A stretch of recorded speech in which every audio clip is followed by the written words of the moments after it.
Name's Margaret, 69, and still sharp as a tack. Spent my years running a tight ship at a hotel, worked my way up to manager, before I called it quits. My husband, George, he's the entrepreneurial sort, had his own venture that kept us more than comfortable. But don't get it twisted, we weren't ones for splashing cash left and right. I've always been about value, picking things for their durability, not their dazzle. George, he always had my back on this. Margaret, you've got a head on your shoulders that's worth two, he'd say with a nod. Keep pinching those pennies. And pinch we did, amassing a nice little cushion for ourselves. Our son, Alex, was the light of our lives. Gave him the best start we could, focusing on his education. Post-college, he dived into the family business, learning the ropes from George. When he hit 30, he came to us with a sparkle in his eye, said he'd found the one, a girl named Emily. We were all for it, eager to meet the lady who'd captured our boy's heart. Now, George, he's got an eye for character, and he wasn't sold on Emily from the jump. As we were setting up the house for their big introduction dinner, he muttered to me, "Margaret, there's something about that girl.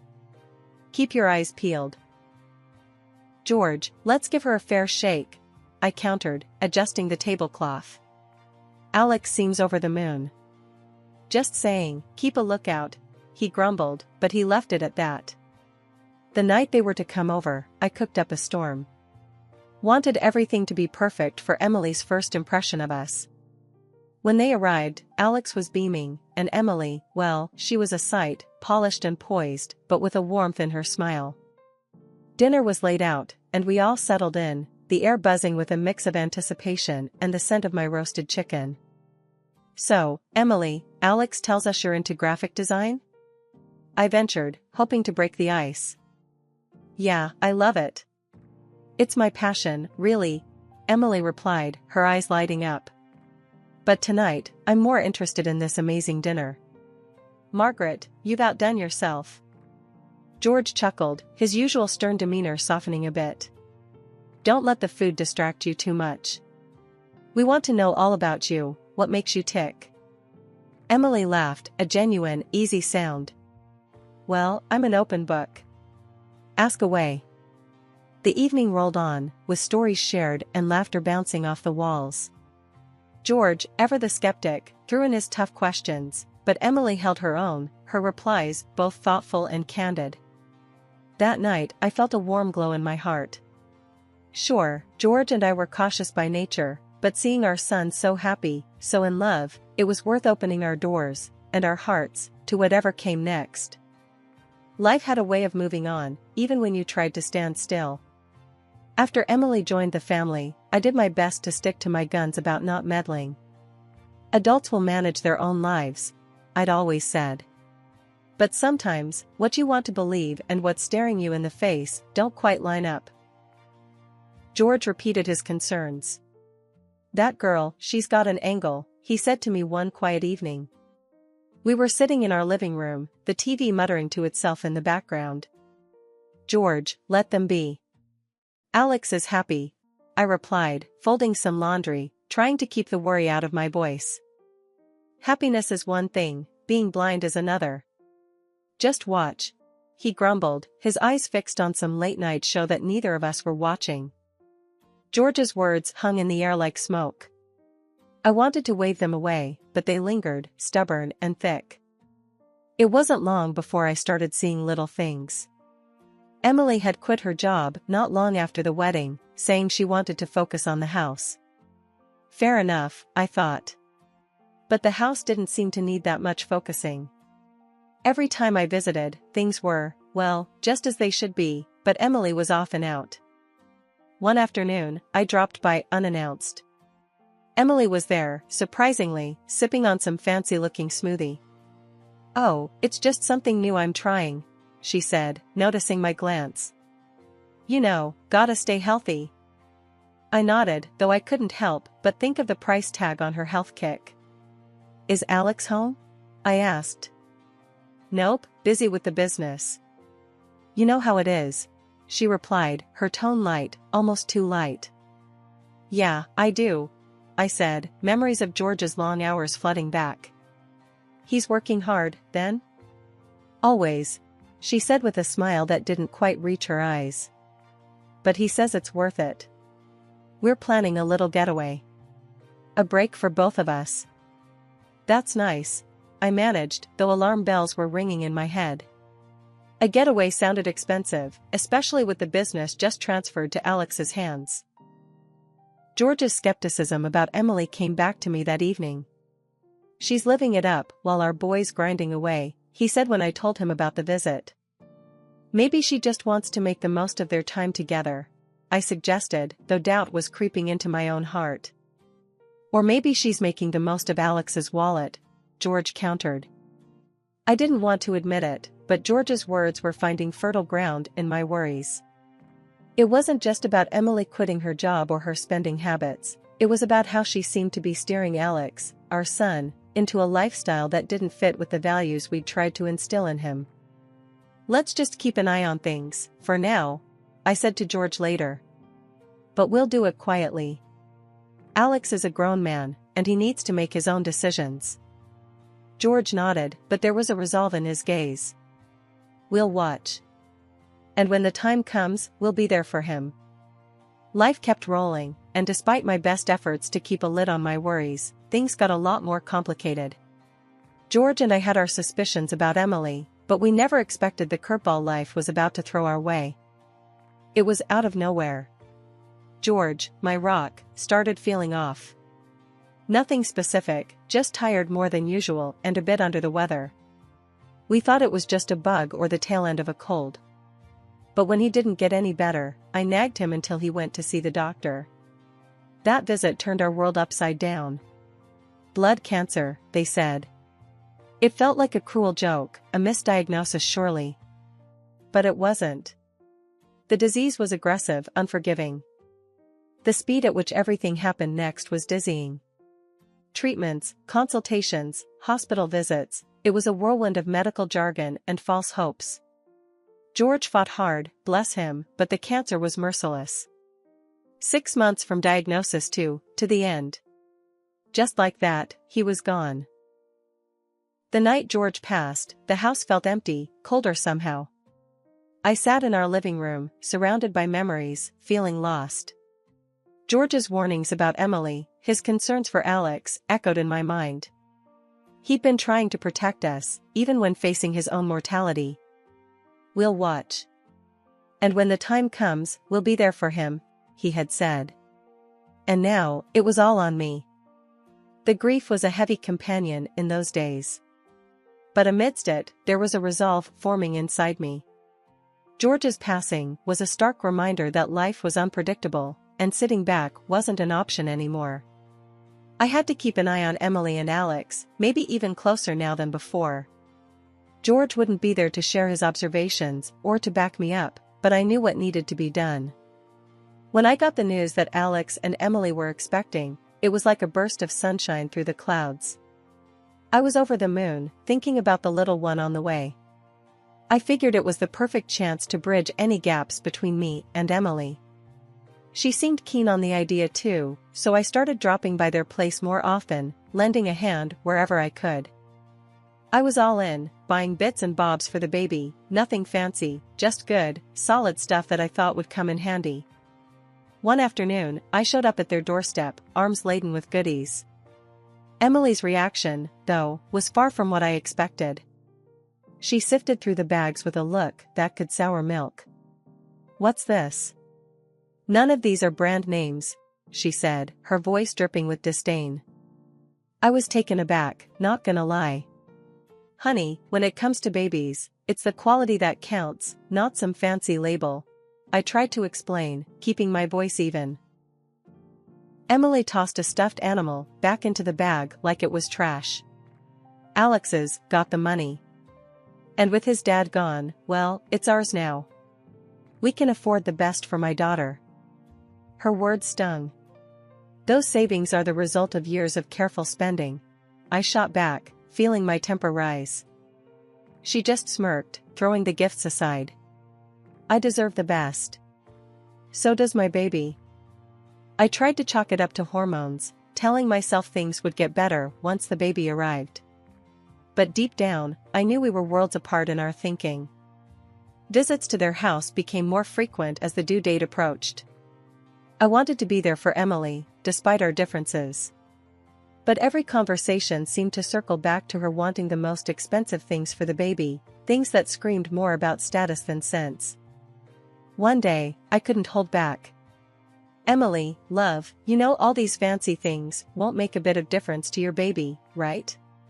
She needs love, warmth, and care, not designer labels." Emily huffed, rolling her eyes. "You just don't get it. This is how I want to raise my daughter." "Alex agrees with me, don't you, babe?" Alex, caught in the middle, looked like a deer in headlights. "Well, I just want what's best for you and the baby, Em." I sighed, realizing this was a battle I wasn't going to win. "Just remember, it's the time you spend with your child that counts, not the money." Emily's response was a dismissive wave as she turned her attention back to her phone, scrolling through pages of high-end baby gear. Leaving their house that day, I felt a mix of anger and sadness. It wasn't just about the money or the things.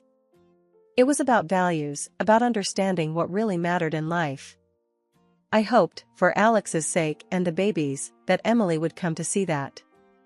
But as I drove home, I couldn't shake off the feeling that we were heading for trouble. After the little one came into the world, I thought things might settle down. But boy, was I wrong. Emily's taste for the high life only got worse, turning my son's house into what looked more like a high-end store than a home.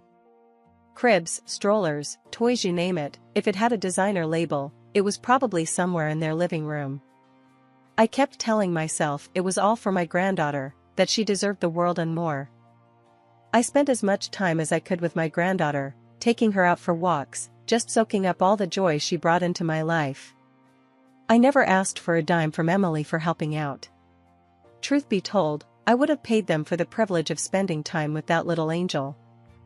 One day, I came back from a walk a bit earlier than usual. My granddaughter needed a change, and I figured I'd pop in without making a fuss. Emily gave me a key for emergencies and to drop off food now and then, so I let myself in quietly, not wanting to startle anyone. As I tiptoed through the hallway, I heard voices coming from the living room. Emily was chatting with a friend, and what I heard next stopped me dead in my tracks.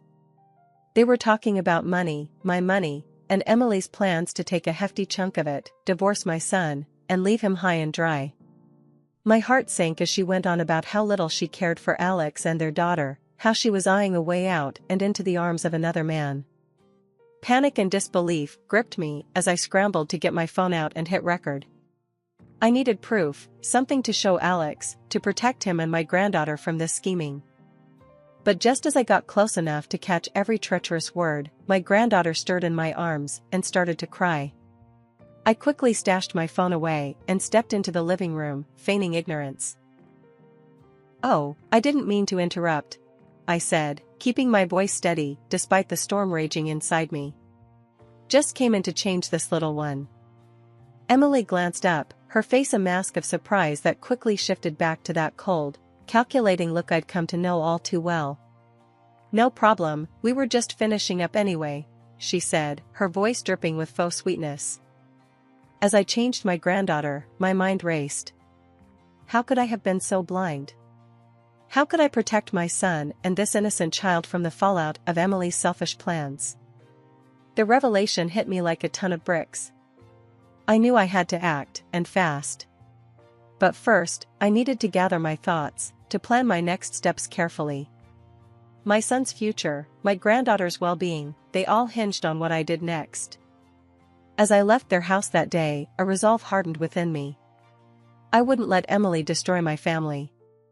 I had the truth on my side now, and I'd do whatever it took to expose her deceit and keep my loved ones safe. The walk home was a blur, my mind a whirlwind of fear, anger, and determination. This was war, and I was ready to fight. For my son, for my granddaughter, for the memory of a husband who had always taught me to stand up for what's right. The morning after I overheard Emily's shocking conversation, I was all set to call Alex and spill everything. But, as fate would have it, he beat me to the punch, ringing me up first thing. What he said next floored me. "Mom, I think it's best if you don't come over anymore." Alex's voice was strained, awkward. I nearly dropped the phone. "What are you talking about, Alex? Why?" He hesitated. "Emily, she's saying things got messy at the house after your visits. And some stuff's missing. Expensive stuff." I felt like I'd been slapped. "Are you serious? She's pinning this on me?" My voice cracked, a mix of hurt and disbelief churning inside. "Mom, It's complicated. Emily's upset, and I gotta support my wife, you know?" Support his wife? Against his own mother? "Alex, you know me. I'd never take anything from you guys. We need to talk, face to face." He sighed, the sound heavy over the line. "I can't, Mom. Work slammed. Just, give it some time, okay?" I hung up, the phone slipping through my trembling hands. This was Emily's doing, clear as day. She was isolating me, turning my own son against me. But why? Was it just to cover her tracks, to keep me from spilling about her plans? I was in a daze, the accusations ringing in my ears. Me, accused of making a mess, of stealing? It was ludicrous, hurtful. And the worst part was Alex believing it, even for a second. In a world turned upside down, I found myself knocking on the door of my old lawyer, Mr. Thompson. The office smelled of leather and wisdom, a comfort in these turbulent times. "Mrs. Davis, what brings you in today?" Mr. Thompson asked, peering over his glasses as I took a seat across from him. I spilled everything, the whole sordid tale. He listened, nodding, his face a mask of concern. After I finished, he leaned back, steepling his fingers. "Your husband was a wise man, Mrs. Davis. He saw the potential for trouble. The will, it's quite clear. You're the sole heir. Alex, well, he's essentially in a managerial position as long as you're around. The money they've been burning through? It's from a special account, already near empty." I felt a mix of relief and sadness. George, always looking out for us, even beyond the grave. So, what's left is safe from Emily's grasp. Exactly. Only you can access the main reserve, and not for another 2 years, he confirmed. I sighed, a weight lifting slightly. George, he always was thinking ahead. Mr. Thompson suggested a next step. Hiring a detective might be wise. Gather evidence of Emily's actions. It could be crucial. I shook my head, the thought of snooping around like that didn't sit right with me. No, I can't do that. It feels wrong. There has to be another way. Understood. But keep it in mind. Sometimes, we need hard evidence to open the eyes of those we love, he advised, his tone gentle yet firm. Leaving the office, I felt armed with new information but burdened with how to use it. George had protected us in ways I hadn't even imagined, and now it was up to me to navigate these choppy waters without sinking our family ship. With a heavy heart but a determined spirit, I hatched a plan that would either save my family or fracture it beyond repair. I dialed Emily, my voice steady. "I've got an offer for you, one that's worth your while, $200,000. I said, cutting straight to the chase. Her interest was piqued. "Go on," she replied, her tone dripping with a mix of curiosity and greed. "We'll talk tomorrow. Be ready," I said, hanging up before she could probe further. Next, I called Alex. "Son, I need you to do something for me." "No questions asked, all right?" "It's for your daughter's safety," I implored him. He was hesitant but agreed. "Okay, Mom, what do you need?" "Install a baby monitor in your living room. Make sure it's hidden well. And listen in from your car tomorrow at noon. Please, just trust me," I explained. The next day felt like the longest of my life. As noon approached, I sat across from Emily, the air between us thick with unsaid words. I repeated my offer, watching her reaction closely. "So, you think you can just buy me off with $200,000? Is that it?" Emily sneered, her eyes cold and calculating. I kept my voice steady, despite the storm of emotions inside. It's a way out, Emily. For both of us. You get a fresh start, and we get peace. Emily laughed, a harsh sound that echoed off the walls. A fresh start? Please. You think I don't know about the real money? Your husband left you sitting on a gold mine, and you think I'm walking away from that with just pennies? I felt a chill run down my spine. This was worse than I thought. Emily, you're talking about destroying a family here. My son, your husband. Alex? She cut me off, her tone dripping with disdain. He's just a stepping stone. I've got plans, big plans. And they don't include playing happy families in this dead-end life. I swallowed hard, trying to maintain composure. And what about Lily, your daughter? Does she fit into these plans of yours? Emily waved a hand dismissively. Lily will be fine. Once I'm done with Alex and have what I want, I'll have nannies for that. Besides, once I'm living the high life with someone who actually has ambition, she'll thank me. The audacity of her words left me speechless. This was no longer just about money, it was about a complete disregard for the family she had married into. And you, dear mother-in-law, Emily continued, leaning forward, a sinister gleam in her eyes. I've got special plans for you. Ever heard of those lovely little nursing homes?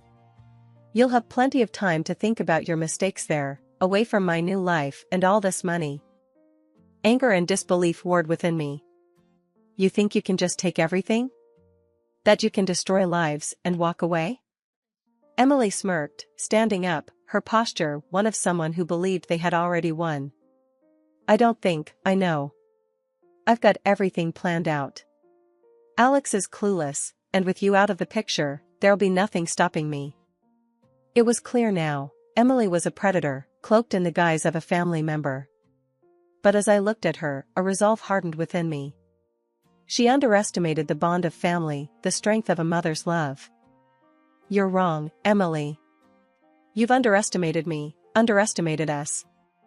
You won't get away with this, I said, my voice firm, laced with a determination I hadn't felt in years. Emily's laugh was cut short as Alex entered the room, his face a mask of shock and betrayal. The confrontation that followed was a blur, but one thing was clear, the truth was out, and with it, Emily's house of cards began to crumble. After the storm had passed, and Emily was out of our lives for good, Alex came to me one quiet evening. The air was cooler, carrying the promise of a fresh start.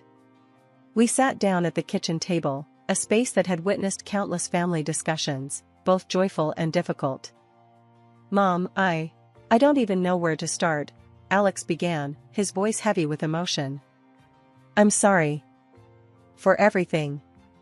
For not seeing what was right in front of me, for not listening to you. I reached across the table, taking his hand in mine. Alex, you're my son. There's nothing to forgive. We all make mistakes. What matters is that we learn from them and we move forward. He nodded, a single tear escaping down his cheek. I can't believe I let her drive a wedge between us. That recording, it opened my eyes.